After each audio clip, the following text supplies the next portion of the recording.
اعوذ باللہ من الشیطان الرجیم، بسم اللہ الرحمن الرحیم۔ آج کا جو ٹاپک ہے انشاءاللہ تعالی جو ہم کرنے لگے ہیں وہ کیا ہے؟ اسم کا ایک ٹاپک ہے جو کہ جس کا استعمال اب ہم کافی زیادہ کرنے لگ گئے ہیں، لیکن کچھ لوگوں نے اس ٹاپک کو نہیں پڑھا ہوا، تو اس وجہ سے اس ٹاپک کو انشاءاللہ آج ہم دیکھنے لگے ہیں۔ اسم الظرف۔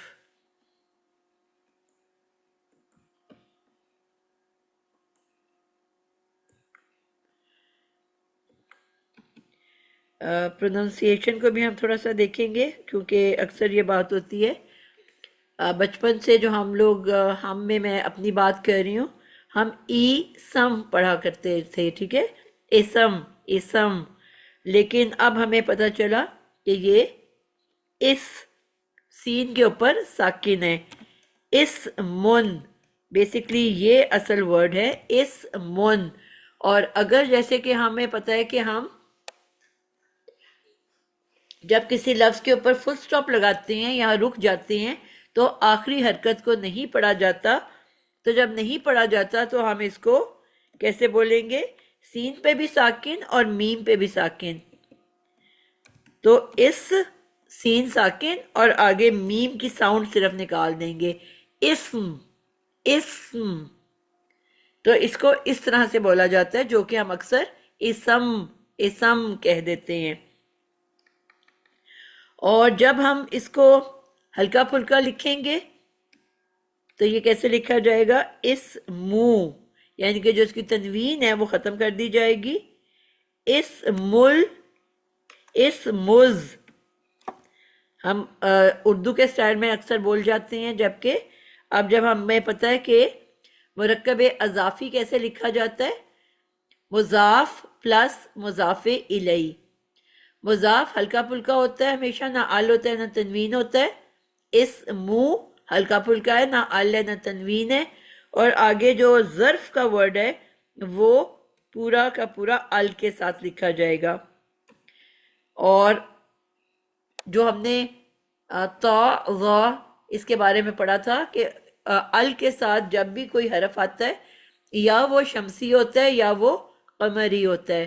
شمسی جو ہوتا ہے وہ اس میں ال سائلنٹ ہوتا ہے، نہ حمزہ پڑھا جاتا ہے نہ ال پر لام پڑھا جاتا ہے، اور ڈائریکٹ پچھلا لیٹر فا کلمہ کے ساتھ جا کے چپک جاتا ہے، جڑ جاتا ہے، اور ال پورا کا پورا جو ہے وہ خالی چھوڑ دیا جاتا ہے، اس کو نہیں پڑھا جاتا، اور اس فا کلمہ کے اوپر لازمی ایک شدہ ہوتی ہے، اس مز، اور ظرف ورڈ ہے تو زبر، اب یہ بھی ظرفن ورڈ تھا، اگر ال ہٹا دیتے تو ظرفن، تو اب ہم اس کو اس مز زر، را ساکن ہے، اور فے کو کیونکہ حرکت نہیں دیں گے تو ظرفو تھا لفظ، مضاف الیہ کس حالت میں ہوتا ہے ہمیشہ؟ میم حالت جر میں۔ حالت جر میں، تو پھر اس کو کیا حرکت ملے گی فا کلمہ کو؟ پہلا فا کلمہ نہیں، سوری، لاسٹ لیٹر جو فے ہے اس کی لام کلمہ کی بات کر رہی ہوں۔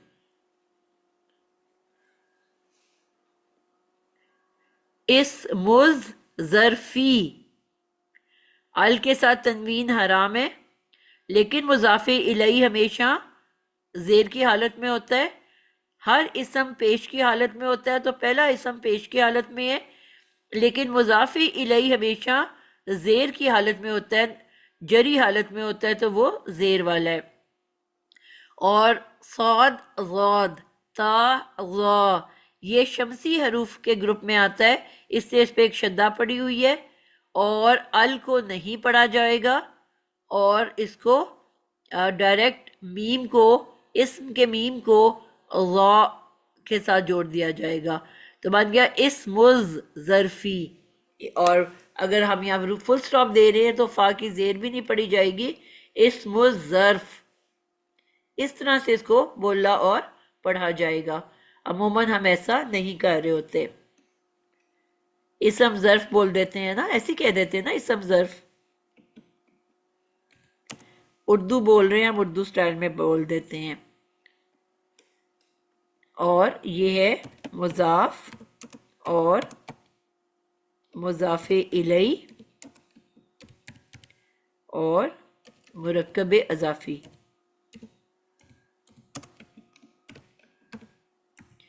دو اسم جب بھی ساتھ ساتھ ہوں، ایک ہلکا پھلکا ایک بھاری بھرکم، تو ہمیشہ کیا بنتا ہے؟ مرکب اضافی.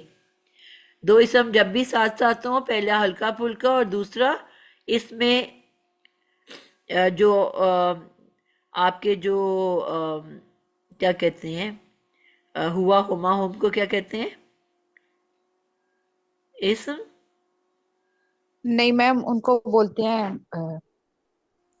میں بھول گئی نام. ضمائر. ضمائر، بالکل میم. جی، اسم کے فوری بعد اگر اس میں ضمائر ہو، اسم و ضمائر، تو وہ بھی ہمیشہ مرکب اضافی بنا رہے ہوتے ہیں، آپ کو کچھ اور سوچنے کی ضرورت نہیں. اور اگر ہلکا پھلکا اسم کے فوراً بعد ایک مجرور اسم ہے، چاہے وہ ال کے ساتھ ہے یا تنوین کے ساتھ، تو وہ بھی مرکب اضافی بنا رہے ہوتے ہیں. تو یہ تو اس کے نام کی بات ہو گئی، ٹھیک ہے. اچھا، اب اس کو ہم کیا کہتے ہیں؟ انگلش میں اس کو کہا جاتا ہے لوکیٹو ناؤن. لوکیٹ کرنا کیا ہوتا ہے؟ کہ فلانے کو لوکیٹ تو کر کے آؤ ذرا.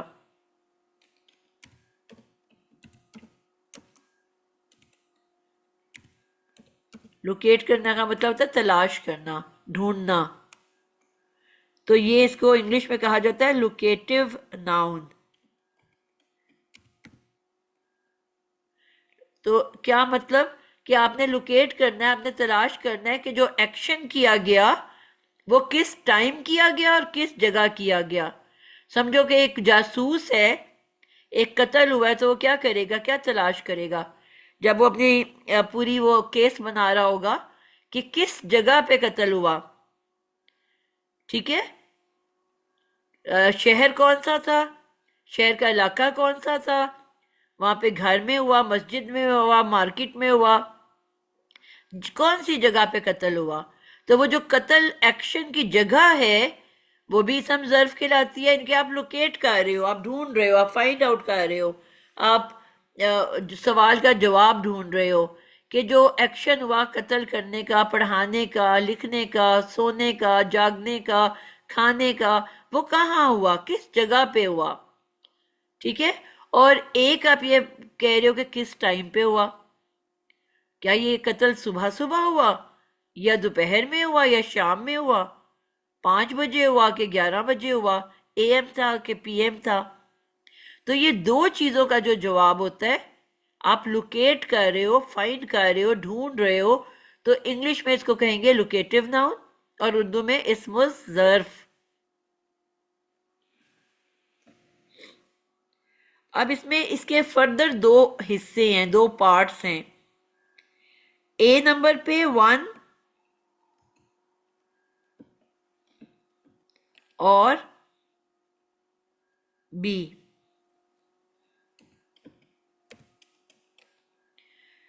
تو اوپر پہلے کیا ہے؟ میں نے کہا کہ کوئی قتل ہوا، کوئی بھی ایکشن ہوا، کسی قسم کا بھی کام ہوا، تو وہ کہاں ہوا. اس کو ہم کیا کہتے ہیں؟ ظرف. کون بتائے گا؟ ظرف میم میں زمان اور ظرف ظرف مکان، ظرف زمان. میم یہ ایک ظرف ایک مکان سوال کا ہوگا. جواب پوچھا ہے نا. میم یہ ظرف مکان ہوگا. بالکل، مکان ہوتا ہے جگہ، یعنی کہ کام کرنے کی جگہ، کام کے ہونے کی جگہ، کہ وہ کام کس جگہ ہوا.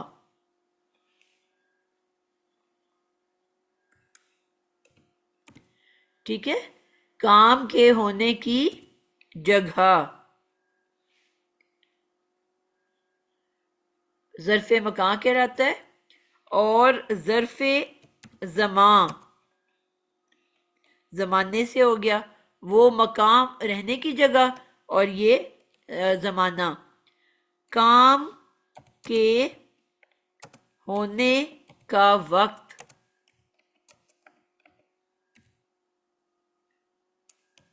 ٹھیک ہے، تو یہ دونوں جو ہیں کیا کہلائیں گے؟ ایک ظرف زمان اور دوسرا ظرف مکان.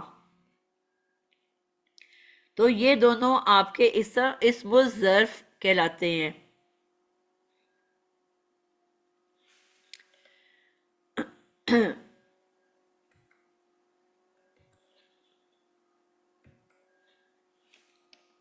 ظرف کے لغوی معنی، لغوی کس کو کہتے ہیں؟ اب تھوڑی تھوڑی ٹرمز بھی سیکھیں گے ہم. میم لغوی مطلب لغت میں جو ڈکشنری میں ہو. بالکل ڈکشنری کا مطلب. تو ظرف کے ایک گرامیٹک میننگ ہے، ایک ڈکشنری کا میننگ ہے. تو ظرف کے لغوی معنی برتن یا بوری کی ہے. برتن یا بوری. بوری پتہ نا کسے کہتے ہیں؟ تھیلا جس کے میم اندر جس آپ کو چیزیں ڈالتے ہو. میم پنجابی میں بھی ہم لوگ بولتے ہیں توڑا. بالکل ٹھیک ہے. تو برتن یا بوری کا میننگ ہے. اب برتن کے اندر بھی آپ کچھ چیز ڈال کے رکھتے ہو نا، اور بوری کے اندر بھی کوئی چیز ڈال کے رکھتے ہو. تو یعنی اس کا میننگ کیا ہوا؟ جس میں کوئی چیز رکھی جائے،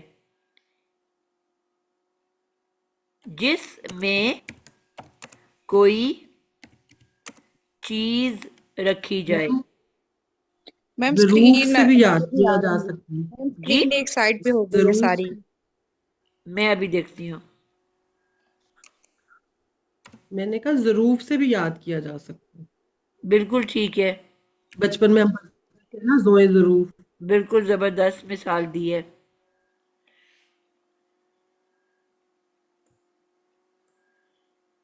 آپ لوگوں کو نظر نہیں آ رہا؟ میم اسکرین ٹیڑھی ہو گئی ہے، بالکل تھوڑی سی نظر آ رہی ہے. اب آ اب رہی ہے؟ ٹھیک ہو رہی. میم جی ابھی اور کریں.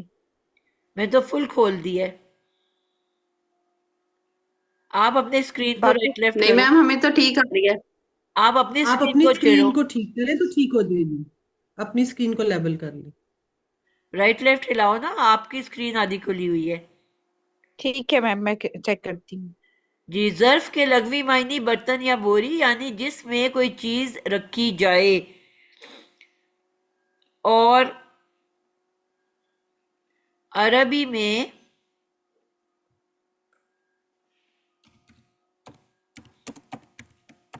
لفافے کو بھی ظرف کہتے ہیں. یعنی کہ لفافے میں بھی آپ کچھ رکھتے ہو نا، تو عربی زبان میں لفافے کو بھی ظرف کہتے ہیں. اور اس کی جمع کیا ہوگی؟ ظرف کی جمع کیا ہوگی؟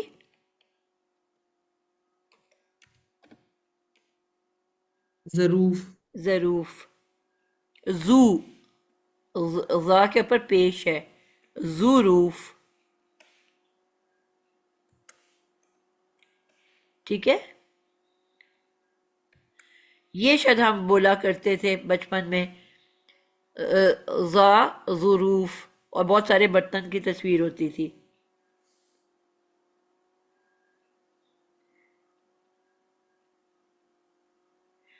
اچھا. اب ایک تو ہو گیا لغوی معنی یعنی کہ ڈکشنری کا میننگ. ایک ہے کہ گرامیٹکلی اس کو کیا ہوتا ہے. علم علم النحو. اب یہ وہ ٹرمز ہیں جو میں نے شاید اتنی استعمال نہیں کی. علم النحو. ناک میرا بند ہے، اس لیے مجھ سے ورڈ صحیح نہیں بولے جا رہے.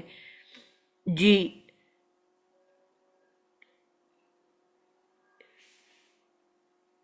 میں یعنی کہ گرامیٹکلی، گرامر وہ تو ڈکشنری کی زبان تھی، یہ گرامر کی زبان ہے. اسم الظرف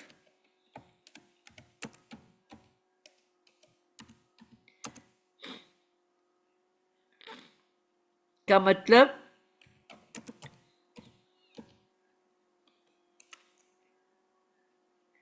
کسی کام کے ہونے یا کرنے، یہ وہی جو میں نے اوپر لکھا ہے، یہ وہی بات ہے. ٹھیک ہے.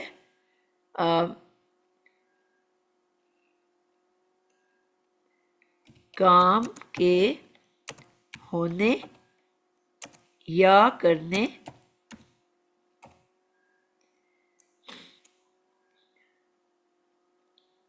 کا وقت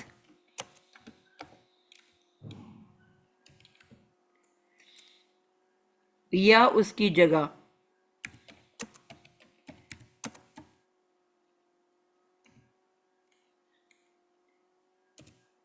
ٹھیک ہو گیا. ڈکشنری میں اس کا مطلب کیا ہے اور گرامیٹکلی اس کا مطلب کیا ہے، تو یہ آپ کو سمجھ میں آ گئی ہوگی. یہ تو اب ہمارا ہو گیا اس لفظ کا میننگ کیا ہے.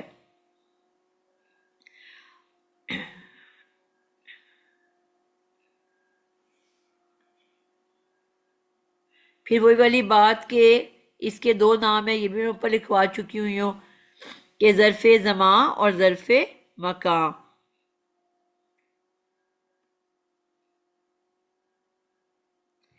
اور ثلاثی مجرد میں اس کے دو وزن ہوتے ہیں.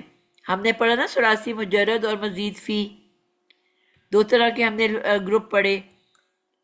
اس کے اندر ہم نے فعل بھی پڑھے، اسم بھی پڑھے.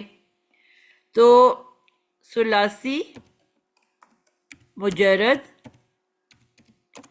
میں اس کے دو وزن ہوتے ہیں. وزن سے کیا مراد ہے؟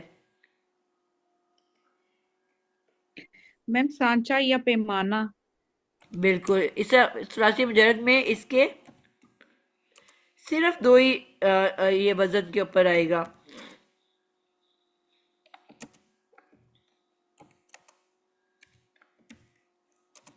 تو اس کو آپ کو تلاش کرنا آسان ہو جائے گا. اور وہ کیا ہے جو ہم نے اسم الفاعل اور اسم المفعول ثلاثی مزید فی میں پڑھا تھا؟ کسی کو یاد ہے کیا شیپ تھی؟ ثلاثی مزید فی کا اسم الفاعل اور اسم المفعول کس سے بنتا ہے؟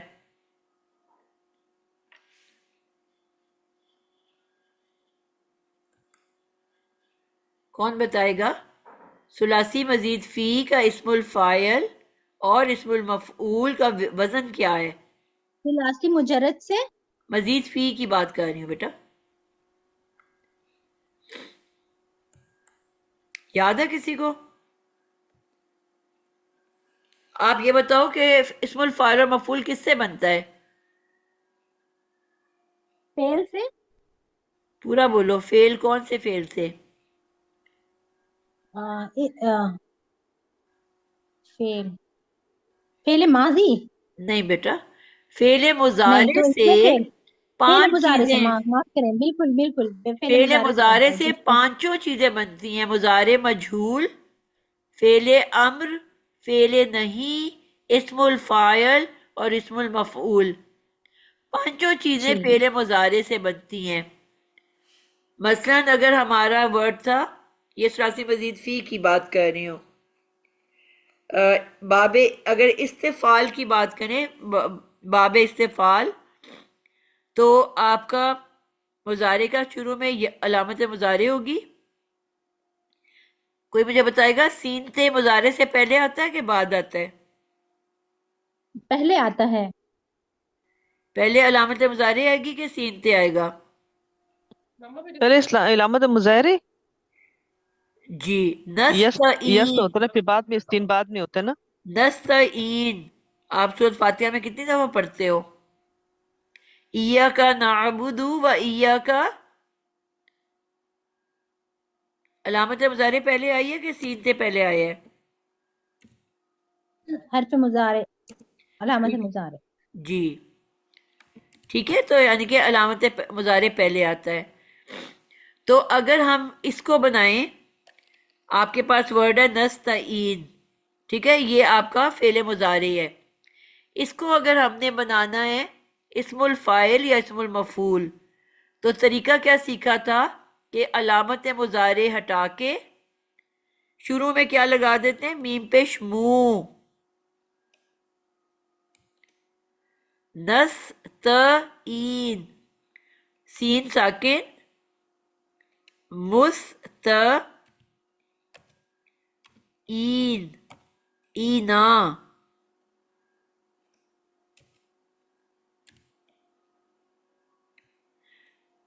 نستعینو ہے کہ اینا ہے؟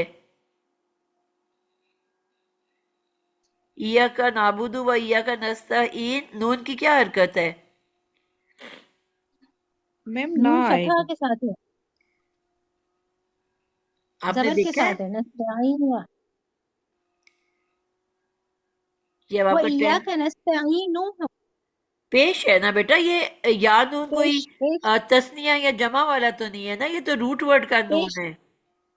جی پیش ہے. ٹھیک ہے، یہ اسم ہے نا، تو اسم کے اینڈ پہ تو ہمیشہ پیش آتی ہے.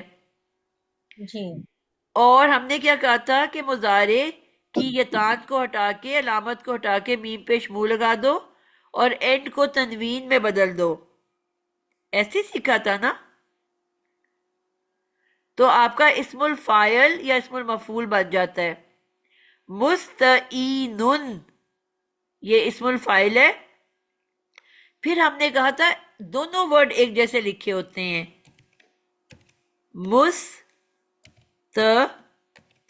آئین کلمہ سے پتہ چلتا ہے کہ فاعل ہے کہ مفعول. فاعل کے کہتے ہیں کام کرنے والے کو، اور مفعول کہتے ہیں جس کے اوپر ایکشن ہوتا ہے، جس کے اوپر قتل کیا جاتا ہے، جس کے اوپر مارا جاتا ہے، یا جس کے اوپر ایکشن کیا جاتا ہے. تو جس کے اوپر حرکت ہے وہ مفعول ہے. مستعینن یا مستعینن، یعنی کہ جو آئین کلمہ ہے، اب یہاں پہ تو آئین کلمہ کون سا ہے؟ یا ہے. یہ تو ورڈ ہم نے چینج کیا ہوا ہے نا، اس لیے ہم اس کو نہیں دیکھتے. یہ یا میں تبدیلی ہوئی ہے نا، حرکت ہم نے آگے پیچھے کی ہوئی ہے. ورنہ یا کے اوپر فا کلمہ ساکن ہوتا ہے نا مضارع میں، آئین ساکن تھا اور یا کے نیچے حرکت تھی. تو یہاں پہ ہم نے اس کو تبدیل کیا ہوا، اس لیے آپ کے لیے شاید یہ ورڈ تھوڑا کنفیوزنگ ہو گیا ہے. ہم نے کیونکہ جس بھی مادے کے اندر حروف علت ہوتی ہے وہ بیمار ہوتا ہے اور اس کو علاج اس کا کیا جاتا ہے. تو جب ہم قرآن میں ورڈ دیکھ رہے ہوتے ہیں وہ علاج کے بعد ہوتا ہے. تو یہ بیسکلی علاج یافتہ ورڈ ہے، اس لیے آپ کو تھوڑا سا یہ کنفیوز کرے گا. حالانکہ فا کلمہ ساکن ہوتا ہے، آئین ساکن تھا اور یا کے اوپر حرکت تھی. لیکن کیونکہ یہ علیل لیٹر تھا، بیمار تھا، اپنا وزن نہیں اٹھا سکتا تھا، تو یا نے اپنی حرکت پیچھے خالی کھڑے ہوئے آئین کو دے دی. اس لیے آپ کو تھوڑا سا یہ ورڈ ڈفرینٹ لگ رہا ہے. تو اصل میں یہ فعل مضارع تھا جس کا فا ساکن ہوتا ہے اور عین اور لام پہ حرکت ہوتی ہے. بات سمجھا پا رہی ہوں؟ جی میم.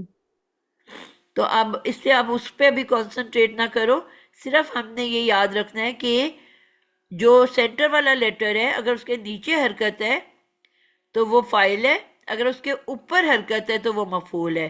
تو یہ مستعینن،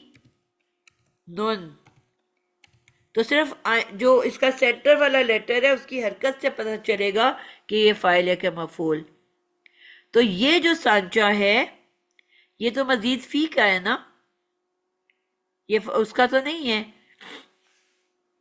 اس لیے ہم اس کے اب مثال کو یہاں سے ہٹا دیتے ہیں تاکہ آپ کنفیوز نہ ہو جائیں. اب اسے بتانے سے مراد یہ تھا کہ یہ بنایا کیسے جاتا ہے، یعنی کہ یہ فعل مضارع سے بنتا ہے. اور ہم کیونکہ ثلاثی مجرد کی بات کر رہے ہیں ابھی، تو ثلاثی مجرد سے ہم لے لیتے ہیں فتح یفتح، آسان سا، فتح یفتح. اور ایک لے لیتے ہیں ضربہ یضربو، ضربہ یضربو.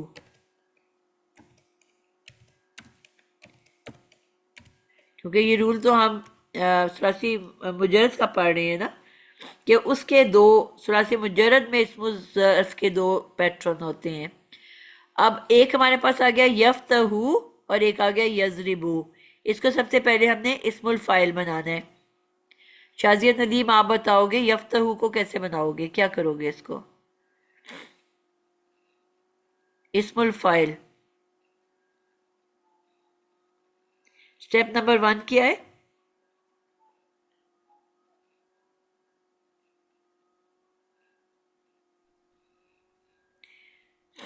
جی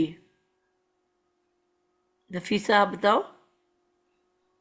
میم جو اس کا فا کلمہ ہے فاتحہ کا تا بن جاتا ہے, اس کے نیچے اگر کسرہ لگائیں گے تو وہ اسم الفاعل بنے گا, اور اگر اوپر فتحہ لگائیں گے تو پھر وہ اسم المفعول بنے گا.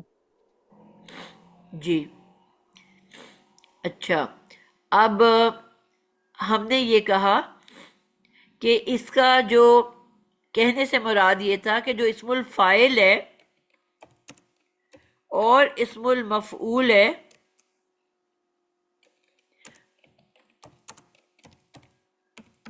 ہم نے کہا تھا کہ علامت مضارع ہٹا کے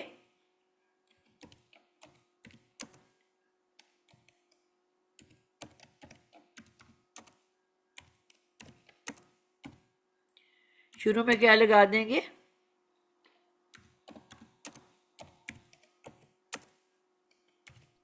میم اور سین تے.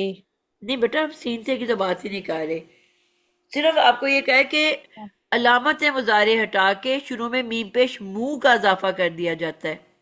ٹھیک ہے, آگے تو ڈفرینٹ جی سانچے ہیں نا, وہ جو بھی سانچہ ہوگا اس کے اکارڈنگ لگا ہوگا. بس ہمارا سٹیپ یہ ہے کہ علامت مضارع یا تا حمزہ نون ہٹا کے میم پیش منہ کا اضافہ کر دیا جاتا ہے. ٹھیک ہے, بس اتنی سی بات ہمیں یاد رکھنی ہے. آگے جو ہے جو بھی ورڈ ہے اس کے اکارڈنگلی بنے گا.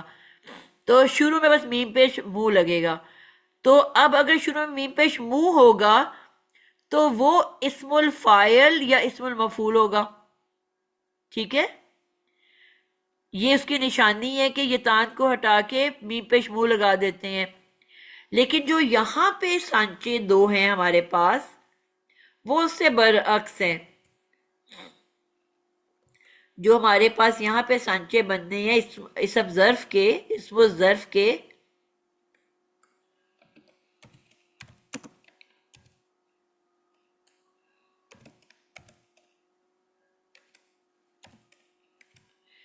اسم الظرف کے جو سانچے ہمارے پاس ہیں ان میں آپ کا ایک فکس سانچہ ہے کہ وہ میم پہ زبر ہوگا.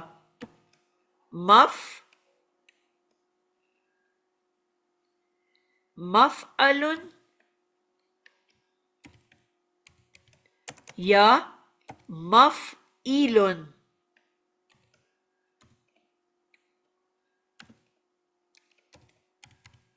یہ ان دو شیپس میں آپ کو جب بھی لفظ ملے گا یاد رکھنا ہے کہ وہ اسم الظرف ہوگا. کیا فرق ہے دونوں کے اندر؟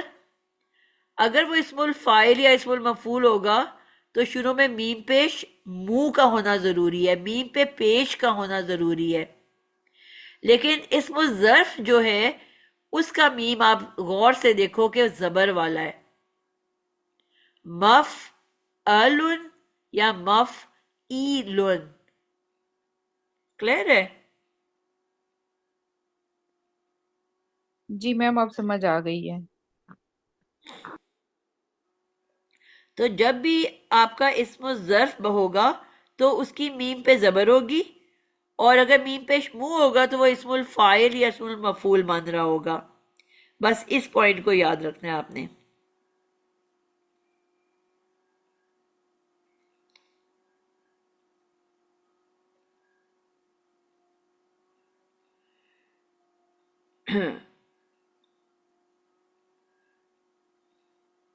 ٹھیک ہو گیا؟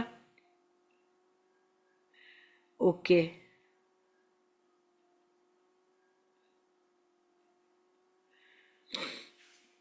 اب یہاں پہ ایک اور اضافی بات کی ہے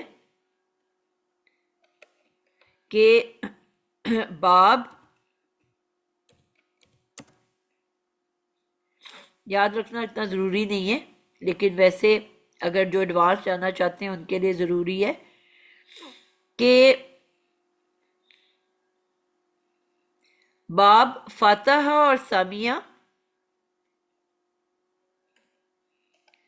فاتحہ، فاتحہ اور سامیہ.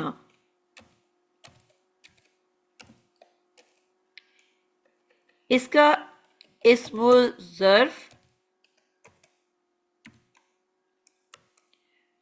جو ہے عام طور پہ زبر والا ہوتا ہے، مف آلن کے پیٹرن پہ. باب فاتحہ اور باب سامیہ کا اسم الظرف کی آئین پہ زبر ہوتی ہے، یعنی کہ مف آلن اس پیٹرن پہ ہوگا، جبکہ باب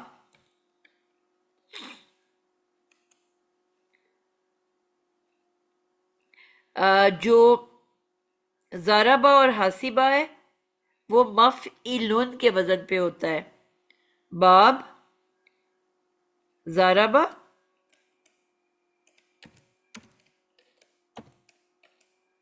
اور حسیبہ،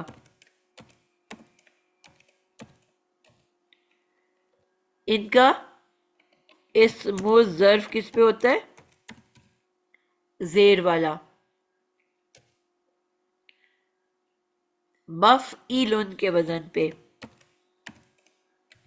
بس یہ اپنی انفارمیشن کے لیے رکھ لو، اتنا یاد رکھنا ضروری نہیں ہے. ٹھیک ہے، اس سانچے کے اوپر ان کے الفاظ زیادہ تر ہوتے ہیں. اور ہم نے ہمیشہ سیکھا کہ گرامر کے لیے ہمیشہ کا ورڈ ہم کبھی یوز نہیں کرتے، موسٹلی، عموماً، زیادہ تر ان الفاظ کا استعمال ہوتا ہے.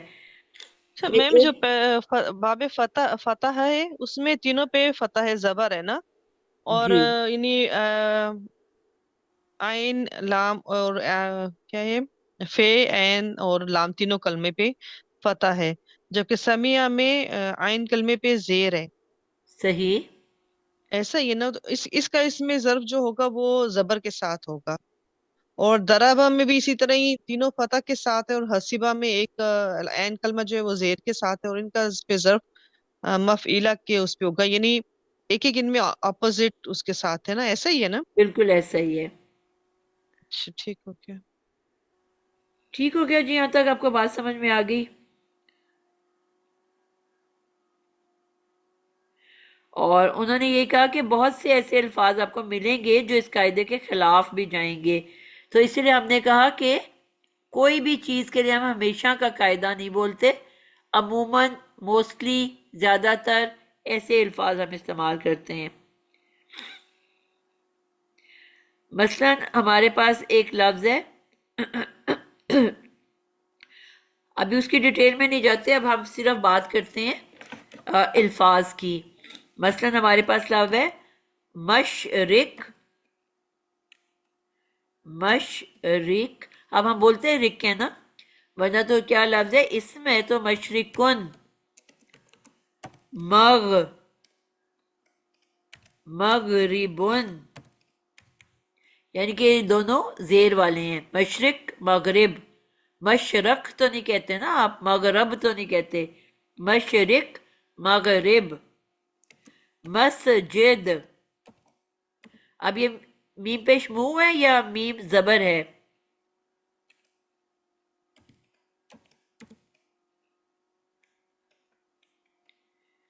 زبر ہے، میم سب کے ساتھ پتہ ہے نا، پتا، مشرق، تو اس کا مغرب، کیا مشرق. مطلب ہوا؟ اب یہ ہم اس کو اسم الفاعل یا اسم المفعول کہہ سکتے ہیں؟ فاعل اور مفعول کس سے شروع ہوتا ہے؟ میم پیش منہ، پیش میم کے یہ ساتھ. اسم الظرف ہوگا.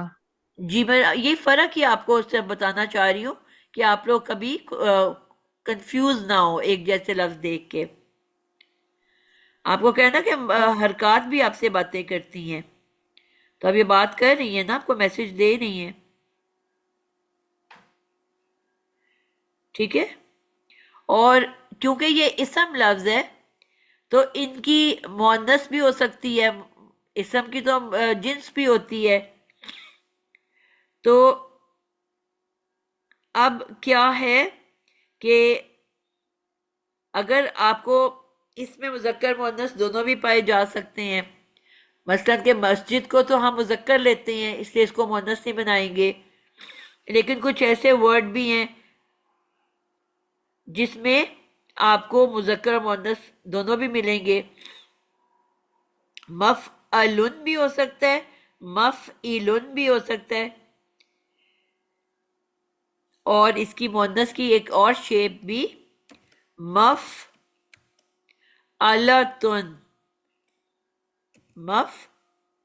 مفعلتن، یعنی کہ یہ مؤنث کی شیپ بھی ہو سکتی ہے، مفعلتن.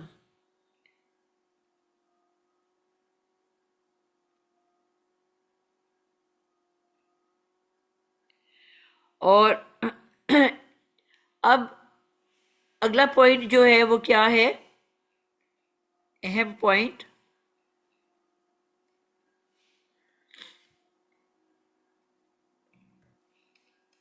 تین سانچے ہیں مفعلتن مؤنث کا، مفعلن،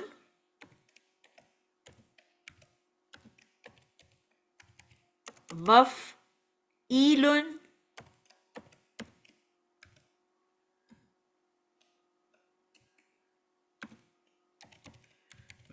یعنی کہ یہ تینوں دو مذکر کے اور ایک مؤنث کی شیپ ہے.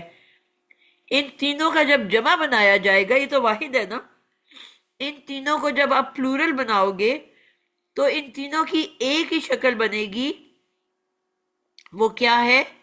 چاہے وہ زبر سے ہو، زیر سے ہو یا مؤنث ہو، مگر ان سب کی ایک ہی پلورل بنے گی، مفاعلو. ان تینوں کی جمع کا ایک ہی سانچہ ہے.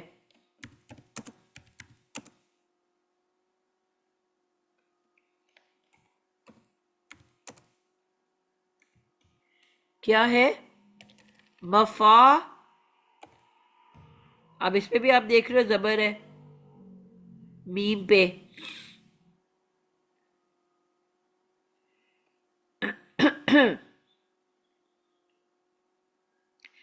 مفعیلو. اب آپ دیکھو اس پہ تنوین بھی نہیں ہے، مفاعلو. اور یہ جمع مکسر ہے. جمع مکسر کس کو کہتے ہیں؟ میم وہ جہاں پہ جو روٹ ورڈ ہے وہ سیم نہ رہے، مطلب اس کو توڑ دیا جائے. روٹ اس ورڈ کو نہیں جمع کہو گے آپ، واحد ورڈ کہو گے. جس جی میم. لفظ میں واحد اپنی اصل شکل میں برقرار رہتا ہے، آگے آپ واو نون لگا کے، یا نون لگا کے، الف تے لگا کے جمع بناتے ہو، کچھ بھی ایڈ کر کے، یعنی کہ واحد میں کوئی تبدیلی نہیں آئے گی. اس کے آگے کچھ لگا کے آپ جمع بناتے ہو، وہ جمع سالم کہلاتا ہے، یعنی کہ اس کا واحد صحیح سلامت ہے، اس میں کوئی ٹوٹ پھوٹ نہیں ہوئی. لیکن جہاں جمع بنانے کے لیے واحد ہی بدل جائے اس کو جمع مکسر کہتے ہیں، یعنی کہ وہ ٹوٹ پھوٹ گیا، واحد اپنی اصل حالت برقرار نہیں رکھ سکا بلکہ ٹوٹ پھوٹ گیا. تو اب یہ جو واحد تھا وہ کیا تھا؟ مفعلن یا مفعیلن یا مفعلتن.